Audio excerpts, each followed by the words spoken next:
हाँ भाई, नमस्कार सभी को। कैसे हो? सभी बढ़िया हो ना? तो अपन स्टार्ट कर रहे हैं कि जो अपना 12th क्लास का जो चल रहा था अपना चैप्टर, ठीक है, इलेक्ट्रिक चार्ज एंड फील्ड वाला, और उसी का कुछ लास्ट वाले पार्ट की तरफ बढ़ रहे हैं अपन, है ना? तो अपन लास्ट वाली क्लास में अपन डिस्कस कर रहे थे, कुछ क्वेश्चंस प्रॉब्लम कर रहे थे न्यूमेरिकल प्रॉब्लम्स को लेके, ठीक है, और वो भी इलेक्ट्रिक फील्ड इंटेंसिटी वाली, है ना? तो देखते हैं, उसी में आगे की तरफ चलते हैं अपन, है ना? तो देखो भाई, अपना एक दो क्वेश्चन और करते हैं, कुछ अच्छे अच्छे क्वेश्चन है, लास्ट क्लास में भी किए थे, ठीक है। तो एक बार क्वेश्चन लिखेंगे फिर अपन आगे चलेंगे, ठीक है। तो लिखिए भाई क्वेश्चन। हाँ लिखिए भाई क्वेश्चन अपना।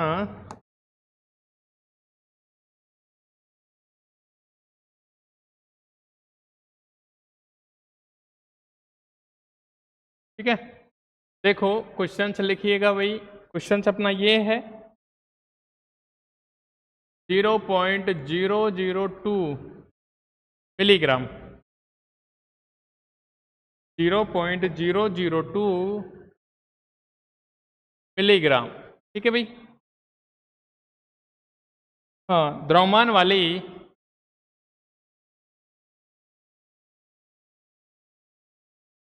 द्रव्यमान वाली तथा तथा 6 इलेक्ट्रॉनों के आवेश तथा 6 इलेक्ट्रॉनों के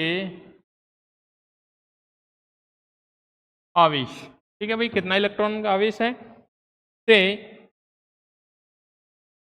आवेश से युक्त एक तेल की बूंद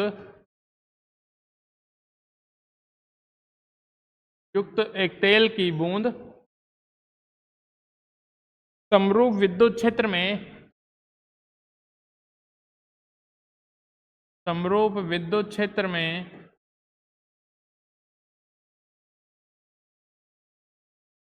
समरूप विद्युत क्षेत्र में स्थिर लटकी है भाई।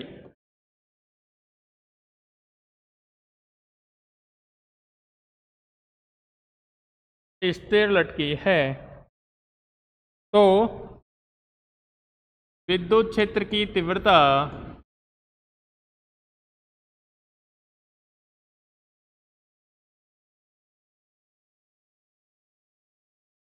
विद्युत क्षेत्र की तीव्रता ज्ञात कीजिए। तो विद्युत क्षेत्र की तीव्रता ज्ञात कीजिए भाई। क्वेश्चन की लैंग्वेज समझ गए क्या सभी? क्वेश्चंस की लैंग्वेज समझ गए क्या भाई? देखो मैं समझाता हूँ भाई। आपसे क्या बोला, कोई कोई ऑयल की ड्रॉप है, ठीक है ना? वो क्या है, जिसका मास कितना है? मास है भाई 0.002 mg मिलीग्राम है, ठीक है। और उसका चार्ज कितना दे रखा है? 6 इलेक्ट्रॉन, इतना उसका क्या है भाई? चार्ज है, ठीक है।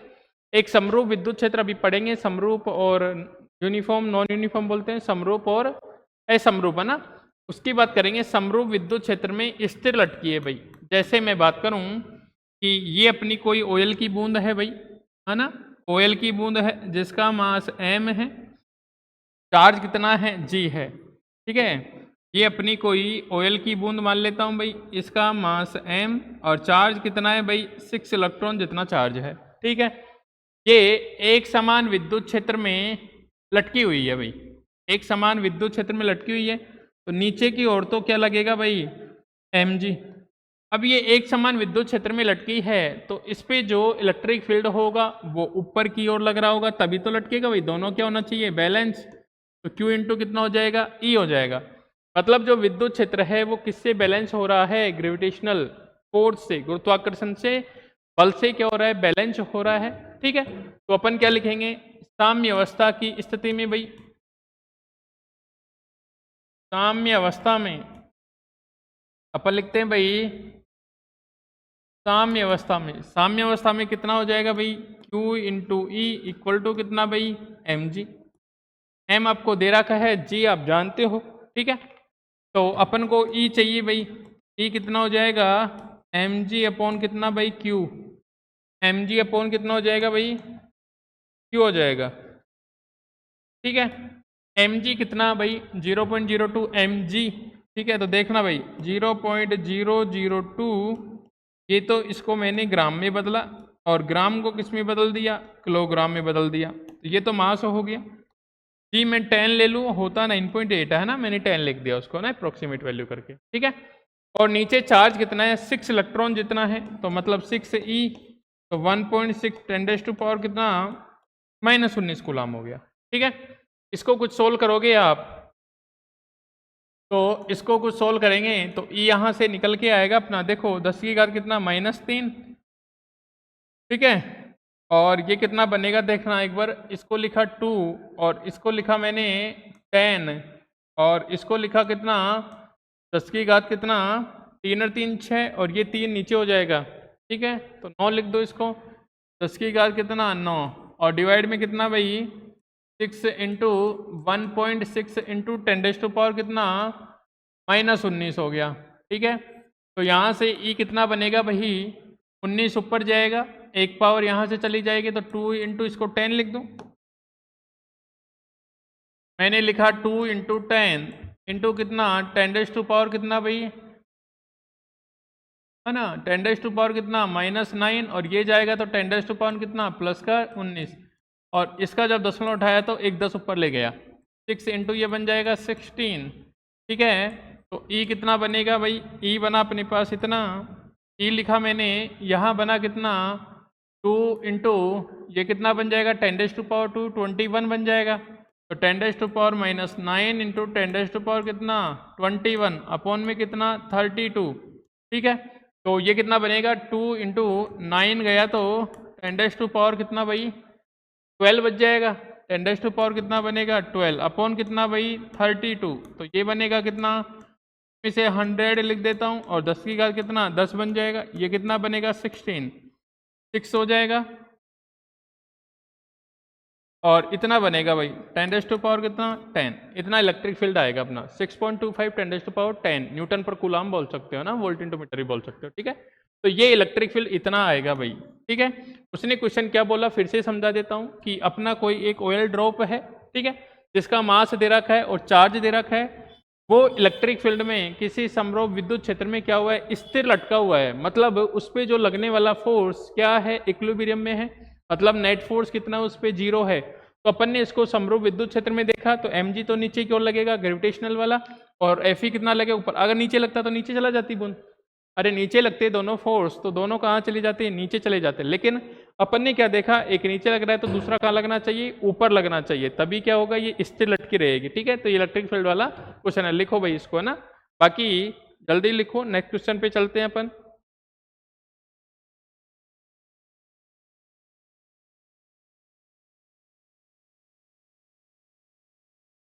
हाँ एक क्वेश्चन और लिखेंगे भैया ना, फिर अपन अगला टॉपिक देखेंगे।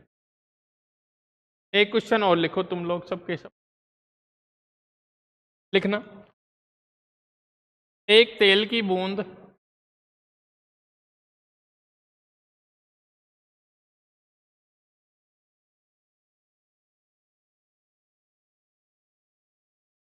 जिस पर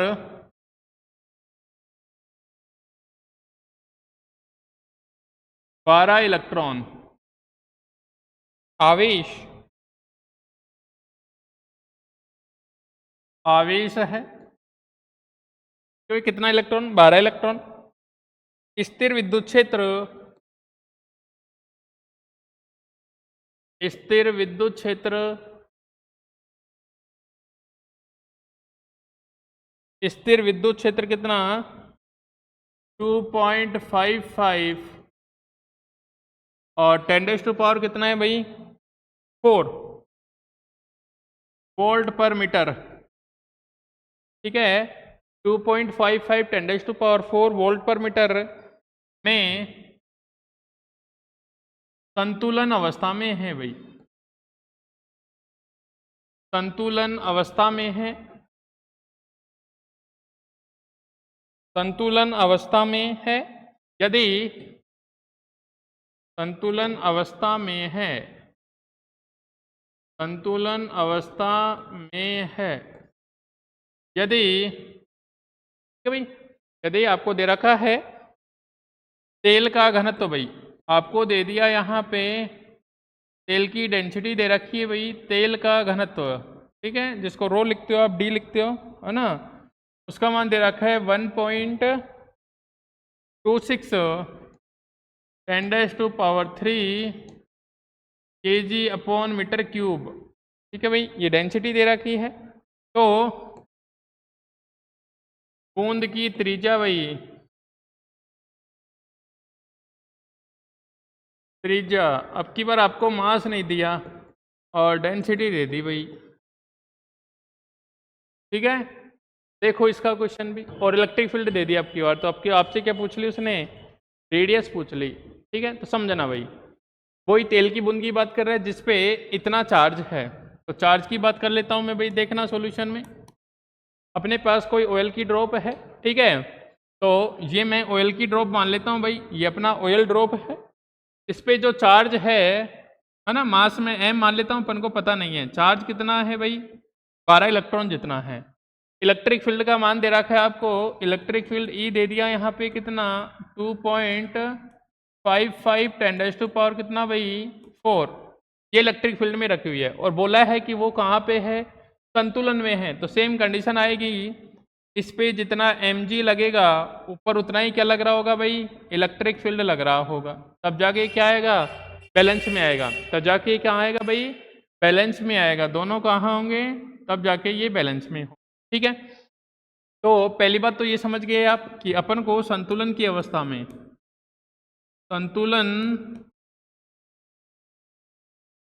संतुलन की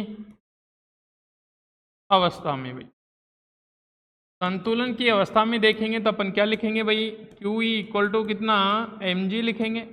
अब वहां तो अपन को मास पता था भाई, वहां तो अपन को क्या था, मास पता था, तो अपन ने E निकाल दिया। अब अपन को मास नहीं दे रखा, तो रो = होता है डेंसिटी = मास पर यूनिट वॉल्यूम। मास पर यूनिट कितना होता है, वॉल्यूम होता है भाई, है ना, मास पर यूनिट वॉल्यूम हो गया, ठीक है। और वॉल्यूम का अगर r रेडियस का मैं इसको स्फीयर मान लूँ, ड्रॉप को अगर क्या मान लूँ मैं, r रेडियस का कोई स्फीयर मान लूँ, तो स्फीयर का वॉल्यूम v कितना हो जाएगा भाई, 4/3 पाई कितना r³, वॉल्यूम कितना हो जाएगा 4/3 पाई r³, ठीक है। तो इसकी जगह मैंने लिखा QE, है ना, और ये कितना बन जाएगा mg को कितना लिख सकता हूँ, m की जगह ρ×v, ये ρVg बन जाएगा, ठीक है। अब रो आपको दे रखा है तो रो को तो छेड़ना नहीं है, तो ये बन जाएगा ρg, और वॉल्यूम कितना बन जाएगा 4/3 पाई r³ बन जाएगा। कोई दिक्कत है भाई, नहीं होनी चाहिए। अपन को r चाहिए, तो r चाहिए तो मैं लिख दूंगा इसको 3QE, मैंने लिखा यहाँ पे भाई 3QE = यहाँ बनेगा कितना 4 पाई ρg, और ये बनेगा कितना r³, 4 पाई ρg r³ बनेगा, ठीक है। अपन को r चाहिए भाई, r³ बनेगा कितना 3QE कितना 4 पाई ρg बनेगा। अपन को r चाहिए, तो मतलब ये बनेगा कितना 3QE कितना 4 पाई ρg बनेगा। आई बात समझ में, इसकी पावर कितना 1/3। अब r का मान निकालना है, तो सारी वैल्यू आपके पास है वो रख दो। 3 चार्ज कितना 12 × इलेक्ट्रॉन 1.6 10⁻⁴ कितना -19, E कितना है भाई, है ना। तो इसमें सारी वैल्यू रख के सोल्व कर देना, वो आपका मान आ जाएंगे। रो का मान आपके पास है, डेंसिटी दे रखी है, जी का मान आप जानते हो, जी का मान रख देंगे, पाई का मान 3.14, सोल्व करेंगे तो इसका क्या आ जाएगा, रेडियस निकल के आ जाएगा। यहाँ से क्या निकल के आएगा भाई, रेडियस। तो ये क्वेश्चन है कि अगर संतुलन की बात करें तो संतुलन में सीधा सा देखा करो, इक्विलिब्रियम कंडीशन है तो नेट फोर्स कितना होना चाहिए, 0। नेट फोर्स 0 है तो 2 फोर्स आएंगे, 3 आएंगे, तो सबको क्या कर दो, नेट फोर्स 0 कर दो, मतलब वो दोनों क्या आ जाएंगे, बैलेंस आएंगे, एक दूसरे के अपोजिट होंगे, तभी वो संतुलन की अवस्था में होगा, तभी वो स्थिर रह सकती है। अगर मान लो ये भी नीचे होता तो ये नीचे चली जाती, दोनों ऊपर होते ऊपर चली जाती, लेकिन mg तो हमेशा नीचे की ओर लगता है, तो एक नीचे की ओर है, दूसरा कहाँ है, ऊपर की ओर है, ठीक है भाई। ये क्वेश्चंस थे। अब अपन अगले वाले टॉपिक पे बढ़ते हैं अपन, है ना, काफी दिन हो गए अपन को क्वेश्चंस करते, ठीक है। देखो आगे आप हेडिंग लिखोगे विद्युत बल रेखाएं, या विद्युत क्षेत्र रेखाएं बोलते हैं भाई। हेडिंग लिखेंगे भाई विद्युत क्षेत्र रेखाएं,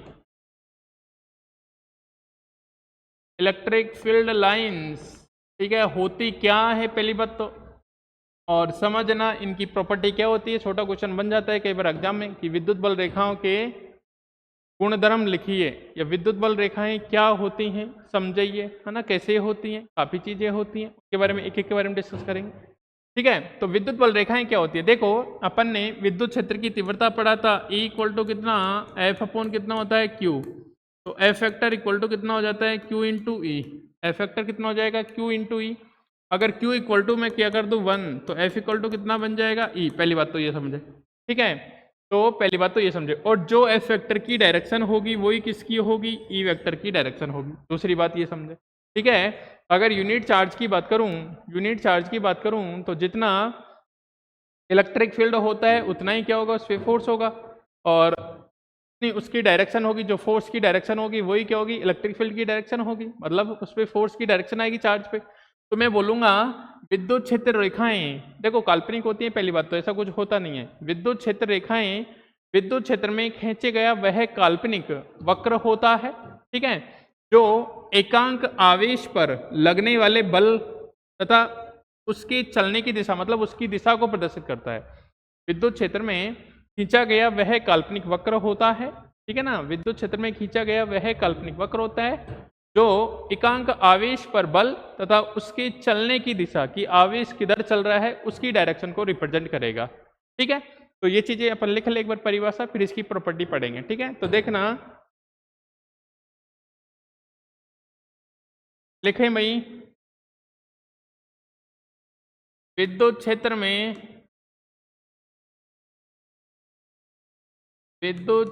में खींचा गया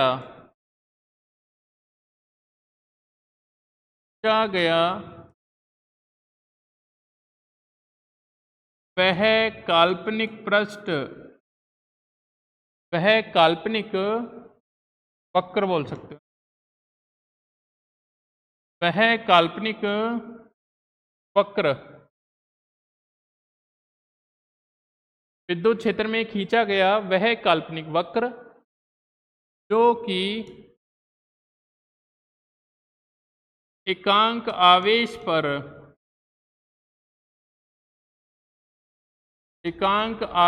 पर लगने वाले बल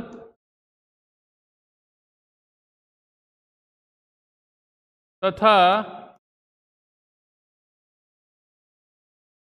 उसकी गति की दिशा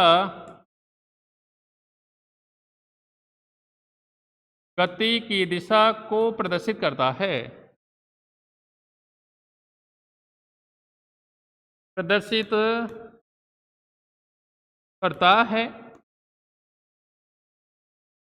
विद्युत क्षेत्र रेखाएं कहलाती हैं।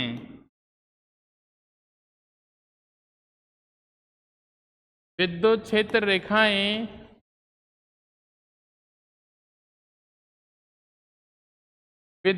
रेखाएं कहलाती हैं भाई। ठीक है, इलेक्ट्रिक फील्ड ऑफ लाइंस कहलाएगी, इनको फोर्स लाइंस भी बोलते हैं ना, ठीक है ना, ऐसा कंफ्यूज नहीं होना कि बल रेखाएं नहीं, फोर्स रेखा। ठीक है भाई, अब देखो, अब अपन इसकी बात करते हैं प्रॉपर्टी के लेके, गुणधर्म की बात कर लेते हैं। ठीक है, तो मैं लिखता हूं इसके गुण, प्रॉपर्टी क्या क्या होती हैं उनकी बात करेंगे अपन, है ना। देखो पहली प्रॉपर्टी की बात करता हूँ, एक एक समझाऊंगा और अच्छे से लिखाऊंगा अभी। ठीक है, पहली प्रॉपर्टी तो यही बात करते हैं, जो विद्युत क्षेत्र रेखाएं या बल रेखाएं होती हैं क्या होती हैं, काल्पनिक होती है। पहली बात तो ये लिख लेते हैं। ठीक है,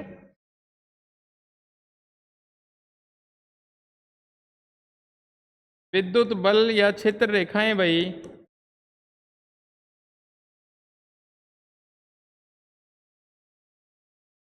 क्षेत्र रेखाएं काल्पनिक होती हैं,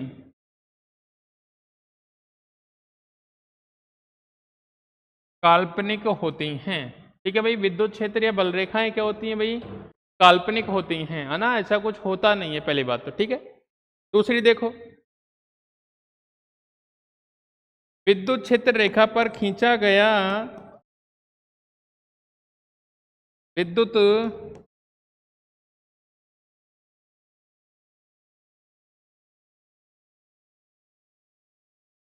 क्षेत्र रेखाएं पर खींची गई स्पर्श रेखा,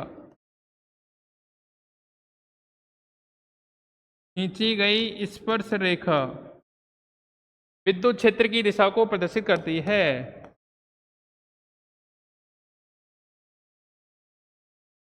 विद्युत क्षेत्र की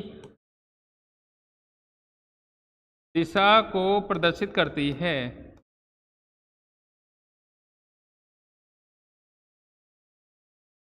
विद्युत क्षेत्र की दिशा को क्या करती है भाई? प्रदर्शित करती है, ठीक है ना। विद्युत क्षेत्र रेखाएं पर खींची गई स्पर्श रेखा विद्युत क्षेत्र की दिशा को प्रदर्शित करती है। दूसरी बात हो गई, ठीक है।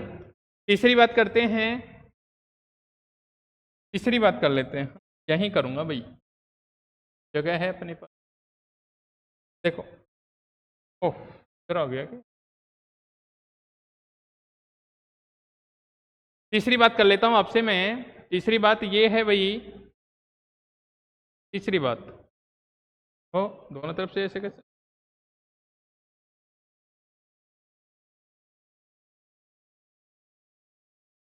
देखो भाई,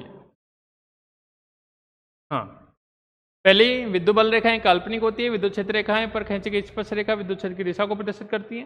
तो विद्युत बल रेखाएं, तो विद्युत बल रेखाएं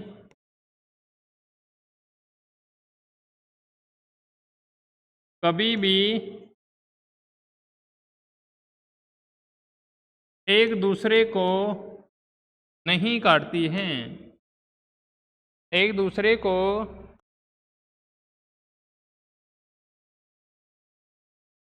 नहीं काटती हैं, क्योंकि कटान बिंदु पर,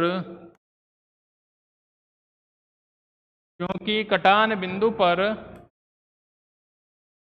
तो स्पर्श रेखाएं, तो स्पर्श रेखाएं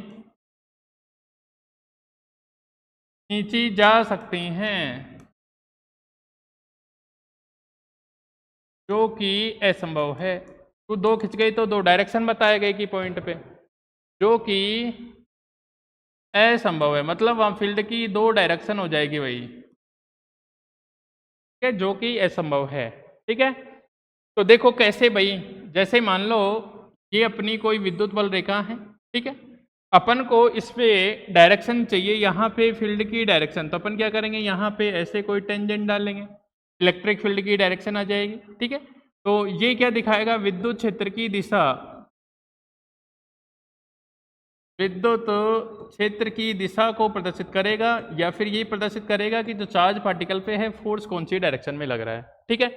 मान लो अपने पास ये दो काल्पनिक अपनी विद्युत बल रेखाएं हैं और यहाँ ये कट रही हैं, ठीक है। तो इस पे एक स्पर्श रेखा यूं कह सकते हैं अपन और एक स्पर्श रेखा यूं कह सकते हैं, तो दो डायरेक्शन हो गई, है ना। एक इलेक्ट्रिक फील्ड मान लो E1 की ये डायरेक्शन हो गई, एक की ये डायरेक्शन हो गई, तो ये कटान है जो पॉसिबल नहीं है, ये क्या है भाई, असंभव है। क्या भाई पता लग गया ना, असंभव है, ऐसा पॉसिबल नहीं हो सकता है, ऐसा पॉसिबल नहीं हो सकता है, क्यों, कटान बिंदु पे दो स्पर्श रेखा हो जाएंगी। अपन को ये लगा रहा है कि इस पॉइंट पे दो विद्युत क्षेत्र हैं, एक इधर एक इधर, जबकि एक बिंदु पे तो एक ही होगा इलेक्ट्रिक फील्ड की डायरेक्शन जो भी होगी, ठीक है। तो इस चीज का ध्यान रखेंगे। तो पहला पॉइंट, काल्पनिक होती हैं, खींची गई रेखा विद्युत क्षेत्र की दिशा को प्रदर्शित करती हैं, कभी भी एक दूसरे को काट नहीं सकती हैं, 3 हो गया। चौथे पॉइंट की बात करते हैं। चौथा पॉइंट देखना भाई अपना, चौथा पॉइंट भाई,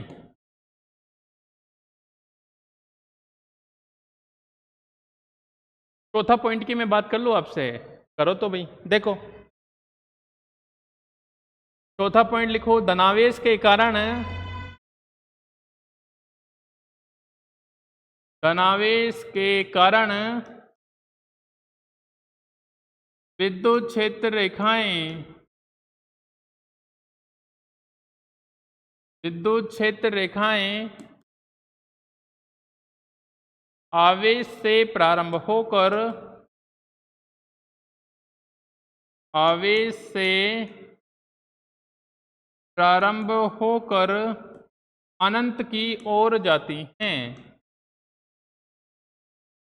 अनंत की ओर जाती है भाई। ठीक है, और नेक्स्ट पॉइंट लिखता हूं पांचवा, तो लिखेंगे ऋणावेश के कारण ऋणावेश के कारण विद्युत बल रेखाएं ऋणावेश के कारण विद्युत बल रेखाएं अनंत से आवेश की ओर आती हैं, अनंत से आवेश की ओर आती हैं, अनंत से आवेश की ओर आती हैं। ठीक है भाई, तो देखो कैसे आएंगी, पूछ लेगा क्वेश्चन।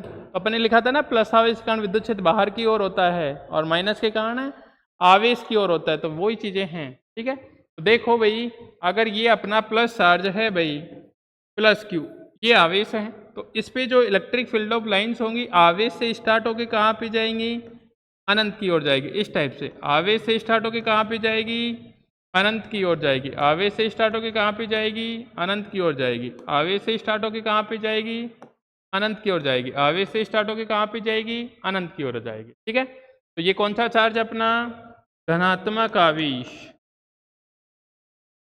धनात्मक आवेश है इसका भाई। ठीक है, अगर ऋणात्मक आवेश हुआ तो भाई ऋणात्मक आवेश के कारण देख लो, मान लो ये अपना माइनस क्यू आवेश है, तो अपन ने बोला अनंत से कहाँ पे आती है, आवेश की ओर आएगी। अनंत से कहाँ पे आएगी, आवेश की ओर आएगी। ठीक है, ये अपनी कहाँ पे आ रही है भाई, आवेश की ओर आ रही है, तो ये क्या है अपने पास, ऋण आवेश है। ये क्या है भाई, ये धनात्मक आवेश, ये ऋण आवेश है। ठीक है, कोई दिक्कत, धनावेश के कारण आवेश से अनंत की ओर, ऋणावेश के कारण अनंत से इसकी ओर। देखो आगे बात करता हूं मैं नेक्स्ट पॉइंट 6 नंबर की। अगर आपसे कोई बोले कि भाई देखो समान समान आवेश होता है, उनमें प्रतिकर्षण होता है, वो कैसे होता है मैं बताऊंगा अभी, और असमान आवेशों में क्या होता है, आकर्षण होता है। ठीक है, तो मैं लिखता हूं इसमें विद्युत बल रेखाएं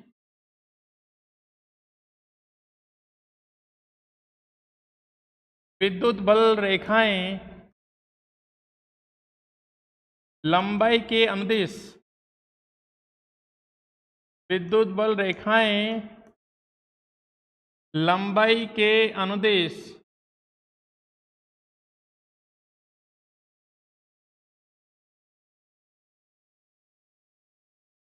सिकुड़ने का प्रयास करती हैं,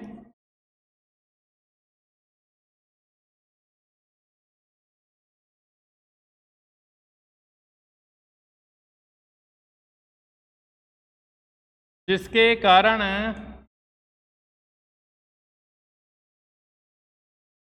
विपरीत आवेशों में आकर्षण होता है, जिसके कारण विपरीत आवेशों में आकर्षण होता है, विपरीत आवेशों में आकर्षण होता है। नेक्स्ट पॉइंट की बात करूं भाई, 7 पॉइंट, विद्युत बल रेखाएं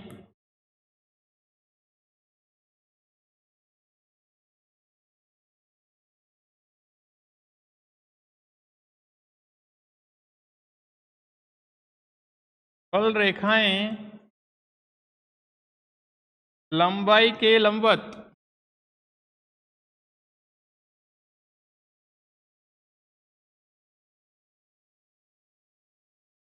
दूर हटने का प्रयास करती हैं,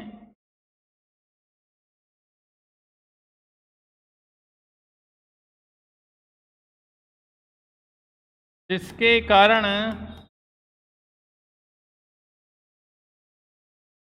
विपरीत आवेशों में समान आवेशों में सॉरी के कारण समान आवेशों में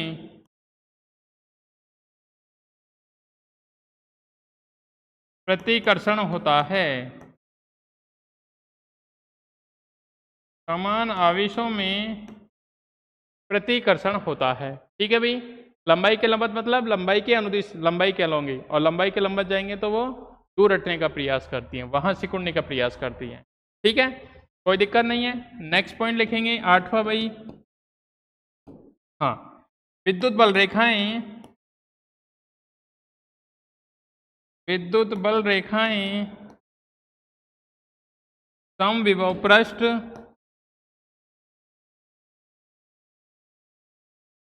समविभव पृष्ठ तथा चालकों के पृष्ठों पर लंबवत आपतित होती हैं, लंबवत होती हैं। इंडेंट करेंगे तो भी लंबवत आएंगी, और अगर वहां से निकलेगी तो भी वहां से क्या जाएगी, लंबवत जाएगी। ठीक है, तो ये 8 चीजें हैं आपकी विद्युत बल रेखाओं से संबंधित। ठीक है, बाकी और करते हैं आगे, देखो आगे की बात करते हैं।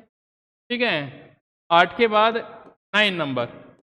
ठीक है, यदि विद्युत बल रेखाएं,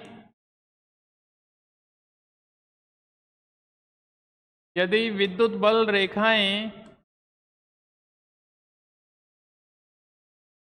एक दूसरे से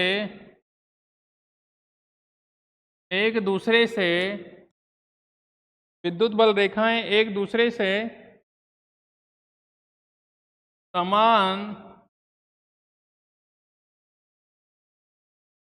समान दूरी तथा समान दिशा,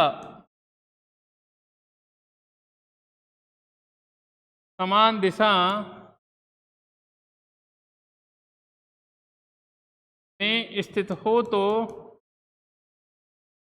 विद्युत क्षेत्र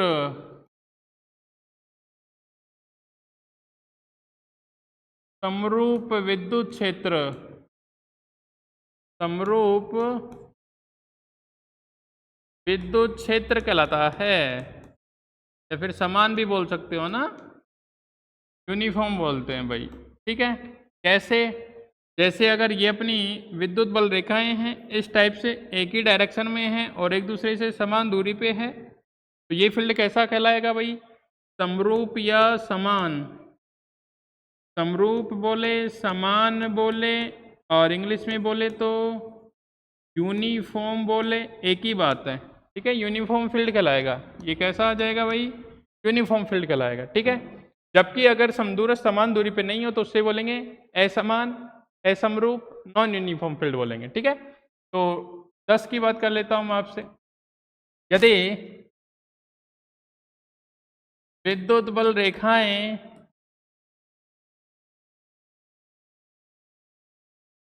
विद्युत बल रेखाएं एक दूसरे से असमान दूरी पर स्थित हों,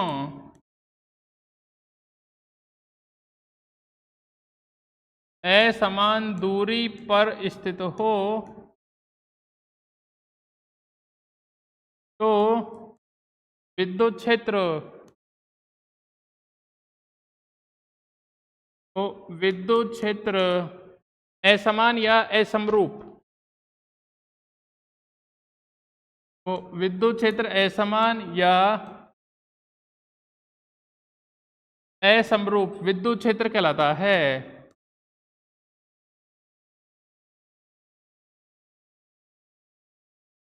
असमान या असमरूप विद्युत क्षेत्र कहलाता है। ठीक है भाई, कोई दिक्कत नहीं। ठीक है, तो असमरूप असमान कैसे होगा, कुछ इस टाइप से मान लो, है ना, टाइप से, ऐसे ऐसे।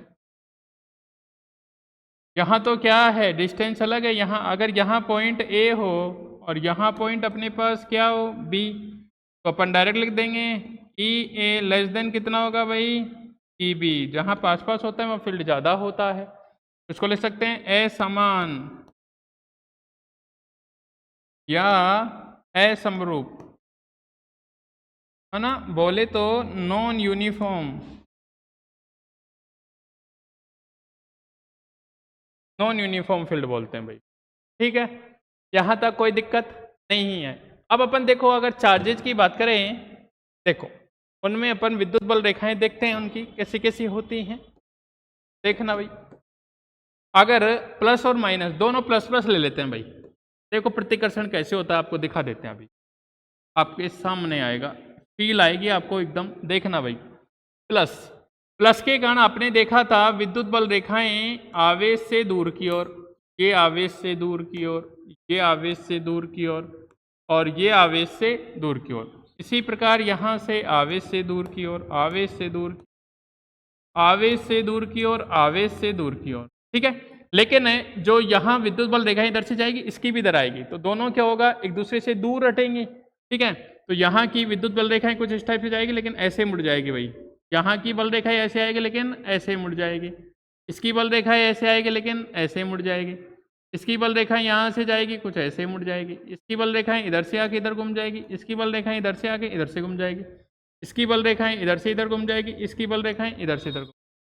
ठीक है, तो इस टाइप से क्या होता है, प्रतिकर्षण होता है भाई। ये किसका है, प्रतिकर्षण है भाई, है ना। फील आ रहा है ना प्रतिकर्षण का थोड़ा, देखो प्रतिकर्षण हो रहा है।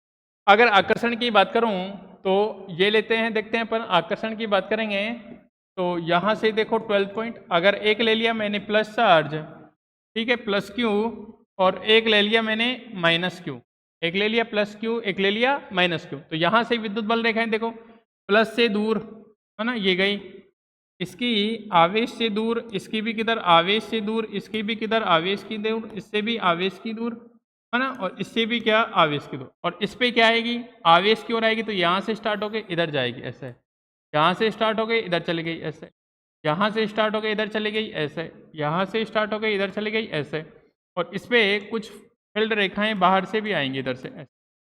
ठीक है, तो ये क्या है भाई, इसमें आकर्षण हो रहा है। ये क्या हो रहा है, इसमें आकर्षण हो रहा है। ये क्या हो रहा है, आकर्षण। ठीक है, और जितनी नंबर ऑफ फील्ड लाइंस होती हैं उतना ही उसका क्या होता है, इंटेंसिटी ज़्यादा होती है फील्ड की, ध्यान रखना। ठीक है, जितनी ज़्यादा नंबर ऑफ फील्ड लाइन निकलेगी उसकी इंटेंसिटी उतनी ही क्या होती है भाई, ज़्यादा होती है, उतनी ही क्या होती है, ज़्यादा। तो ये अपना क्या था भाई, ये अपना क्या था भाई, फील्ड लाइंस की प्रॉपर्टी थी। ये सब क्या है, अपनी फील्ड लाइंस की प्रॉपर्टी ही। ठीक है, पहले काल्पनिक होती है ना, दूसरी क्या होती है भाई, कोई अपन उसको काट नहीं सकते, ठीक है ना, हाँ, उस पर जो खींचेगी स्पर्श रेखा उसकी दिशा को दिखाएगी, समान ध्रुव में आकर्षण प्रतिकर्षण कैसे हो रहा है, जो सब चीजें हैं, समरूप असमरूप विद्युत क्या होता है, ये सब चीजें हैं, आकर्षण प्रतिकर्षण कैसे हो।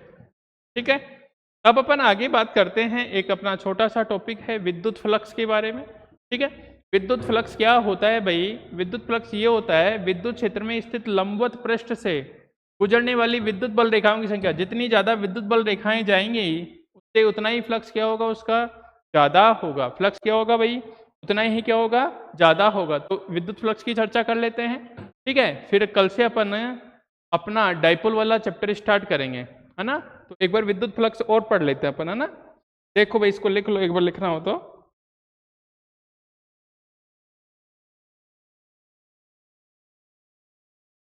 देखो भाई, चर्चा करते हैं अपन विद्युत फ्लक्स के बारे में, है ना।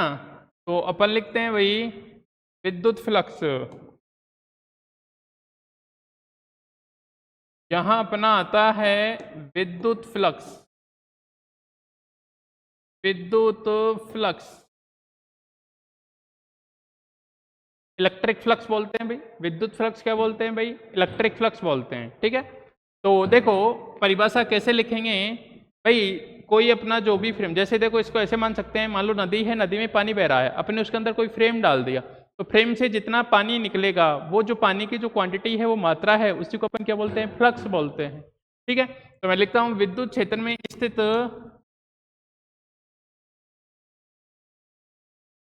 विद्युत क्षेत्र में स्थित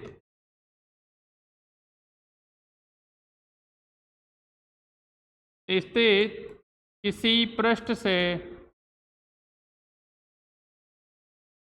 किसी विद्युत क्षेत्र में स्थित किसी लंबवत पृष्ठ से, विद्युत क्षेत्र में स्थित किसी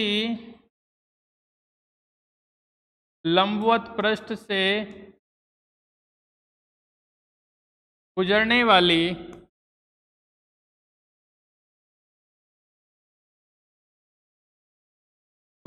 वाली विद्युत बल रेखाओं की संख्या, विद्युत बल रेखाओं की संख्या,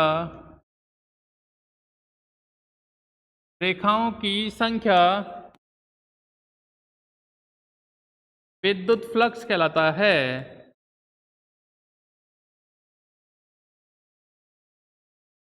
विद्युत फ्लक्स कहलाता है।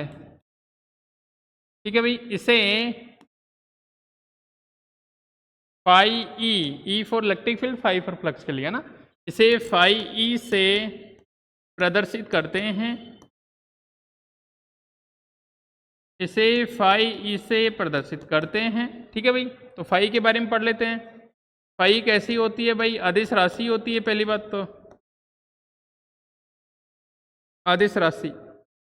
ठीक है, और इसका मात्रक और इसकी विमा अभी अपन निकाल के देख लेते हैं। देखो मात्रक विमा की चर्चा मैं लिखता हूं, यदि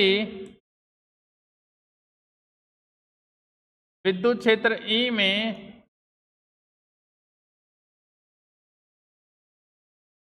ई वेक्टर में कोई अल्पांश पृष्ठ क्षेत्रफल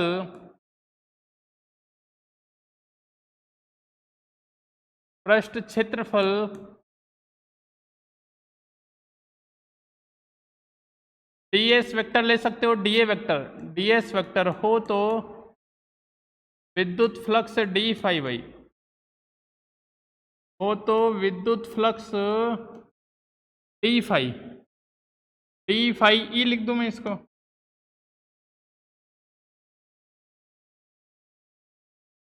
डी फाई ई, तो डी फाई अपन लिखेंगे ई वेक्टर डॉट कितना भाई, D s vector.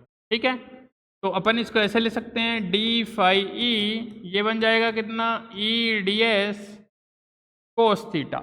E D s कितना भाई, कोस थीटा। ठीक है, जैसे मैं बात करूं भाई, देखो कैसे, अगर ये मान लो अपना कोई विद्युत क्षेत्र में स्थित कोई पृष्ठ है, ठीक है, यहाँ ये है, इसका एरिया एलिमेंट अभी मैं पढ़ाऊंगा एरिया एलिमेंट में ना, पृष्ठ के लंबवत बाहर की ओर होता है, और अपना इलेक्ट्रिक फील्ड की डायरेक्शन कोई ये वाली है, इलेक्ट्रिक फील्ड की डायरेक्शन ये वाली है, ये एंगल थीटा है। ठीक है, तो अपन को ds का इधर कंपोनेंट लेना होता है, तो ds का इधर कंपोनेंट कितना हो जाएगा भाई, ds कोस थीटा हो जाता है। ठीक है, इलेक्ट्रिक फील्ड की दिशा में लेना होता है। ठीक है, तो D phi equal to E D S cos theta बन जाएगा। ठीक है, अगर फाई और ds का एरिया कितना हो, 0, अपन को अगर फाई चाहिए तो ये बन जाएगा कितना, तो यहाँ से निकल के आता है फाई, अपन लिख सकते हैं इसको ई वेक्टर डॉट कितना, d s vector, E vector dot कितना, डी एस वेक्टर, या फिर लिख सकते हैं अपन E D S cos theta. E D s कितना लिख सकते हैं, कोस थीटा लिख सकते हैं। यदि थीटा बराबर कितना हो, 0, तो कोस 0 कितना हो जाएगा, 1 हो जाएगा भाई। ठीक है, मैं लिखता हूं, यदि थीटा इक्वल टू, थीटा के बाद में देख लेते हैं कंडीशन, है ना, एक बार देख लो इसको, ये कितना बना अपने पास, यहाँ बना भाई फाई ई इंटीग्रेशन बन गया कितना, E D S cos theta. ठीक है भाई, ये अपना ई डी एस बना, वहाँ थीटा की डिपेंडेंसी देख लेंगे। तो अभी अपने पास कितना आया था भाई, डी फाई ई, और ये कितना था, ई वेक्टर डॉट कितना, डी एस वेक्टर बना था, और अगर अपन को डी फाई ई लिखना है तो ये बन जाएगा कितना, ई डी एस कितना, कोस थीटा बन जाएगा ना।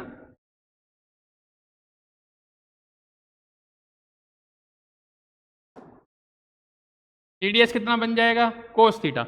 अब देखो थीटा की अलग अलग वैल्यू के लिए अपन देखते हैं, यदि theta equal to 0 degree, theta कितना हो, 0 डिग्री, कहने का मतलब दोनों विद्युत क्षेत्र की दिशा और क्षेत्रफल सदिश की दिशा एक ही डायरेक्शन में हो, तो थीटा कितना हो जाएगा, 0। तो अगर इसका मुझे फाई ई चाहिए तो फाई ई कितना बन जाएगा, ई इंटू एस बन जाएगा। ठीक है, यदि थीटा कितना हो बताओ, 90 डिग्री, तो फाई कितना हो जाएगा भाई, 0 हो जाएगा। और यदि थीटा इक्वल टू कितना हो, 180 डिग्री, तो फाई इक्वल टू कितना हो जाएगा, माइनस ई एस हो जाएगा। इसको बोलते हैं अपन भाई, इसको बोलते हैं अपन, है ना, इसको निर्गत फ्लक्स बोलते हैं। निर्गत फ्लक्स बोलते हैं भाई, निकलने वाला। ठीक है, ठीक है, निर्गत फ्लक्स। और इसको बोलते हैं एंटरिंग फ्लक्स, प्रवेश करने वाला, प्रवेशित फ्लक्स,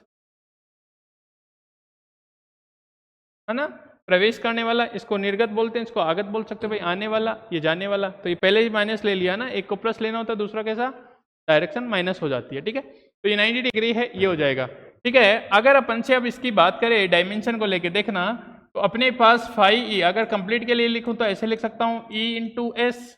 अपन को क्या चाहिए, फाई चाहिए, तो फाई में किसका डायमेंशन, एक तो ई का चाहिए, एक एरिया का चाहिए।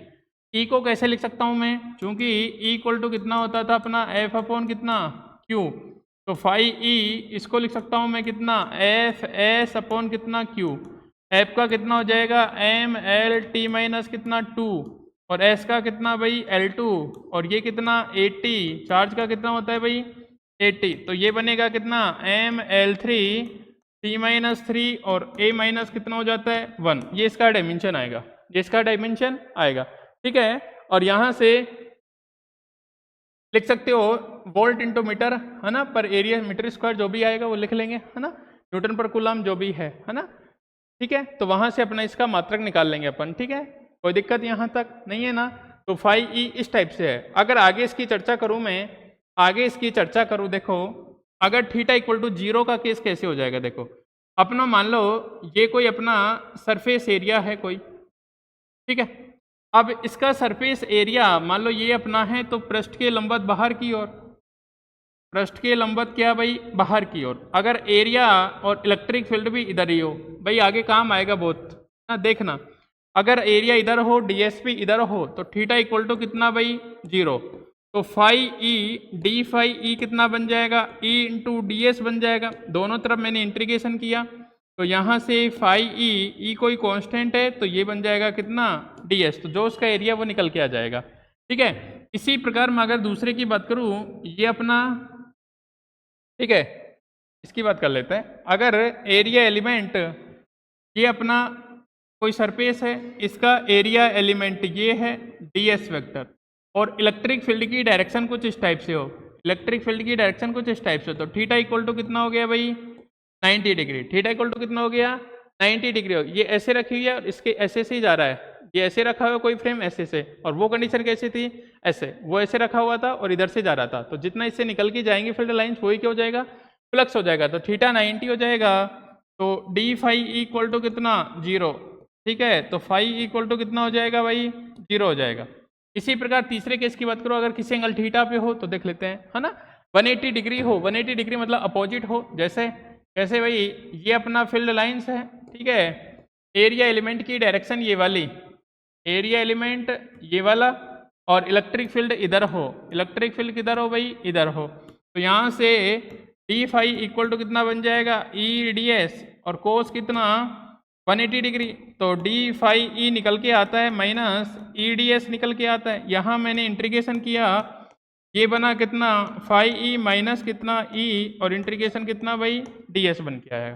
ठीक है, तो ये अपना फ्लक्स था, ये अपना क्या था, फ्लक्स था, जिसका मात्रक हदिश था ना, सब कुछ डायमेंशन वगैरह देख लिया अपन ने। ठीक है, आगे की मैं बात करता हूँ फ्लक्स के बारे में, एक एरिया एलिमेंट की बात कर लेता है ना, सदिश क्षेत्रफल क्या होता है। ठीक है, ये क्षेत्रफल अल्पांश की बात कर लेता हूँ ना, छोटा सा टॉपिक है क्षेत्रफल अल्पांश भाई, क्षेत्रफल अल्पांश। देखो भाई फिजिक्स के अंदर अपन क्षेत्रफल अल्पांश की बात करेंगे, स्मॉल एरिया एलिमेंट की, तो पहले ध्यान रख लेना सदिश होता है ये एरिया, अपन कैसी क्वांटिटी लेके चलते हैं, सदिश लेके चलते हैं, इस बात को ध्यान रखना। ठीक है, तुमने जो भी पढ़ा होगा वो अदिश पढ़ा होगा, लेकिन अपन अगर एरिया एलिमेंट लेते हैं, स्मॉल एरिया एलिमेंट, तो अपन किसकी बात करते हैं, सदिश की बात करते हैं। अगर ऐसा पता नहीं है तो मैं इसको प्रूव करवा सकता हूँ। देखो अपन ने मान लो ये कोई अपना एक्स वाई कोऑर्डिनेट है भाई, ये एक्स है ये वाई है, ये अपन ने कोई स्क्वायर माना या रेक्टेंगुलर मान सकते हो, है ना, इसकी ये कोई ओ है, ठीक है, ये ए है। अगर इस वाली डायरेक्शन की बात करूँ तो ये वेक्टर कितना हो जाएगा भाई ए आई कैप हो जाएगा, ये कितना हो जाएगा ए आई कैप। अगर इसकी बात करूँ तो ये कितना हो जाएगा, बी जे कैप हो जाएगा। ठीक है, तो अपन इसका अगर मैं क्रॉस प्रोडक्ट करूं, माना मैं क्रॉस प्रोडक्ट करता हूं, ए वेक्टर इक्वल टू यहाँ पे कितना है ए आई कैप और बी वेक्टर इक्वल टू कितना है पी जे कैप। और अपन ने देखा था जो क्रॉस प्रोडक्ट होता है वो किसको दिखाता है,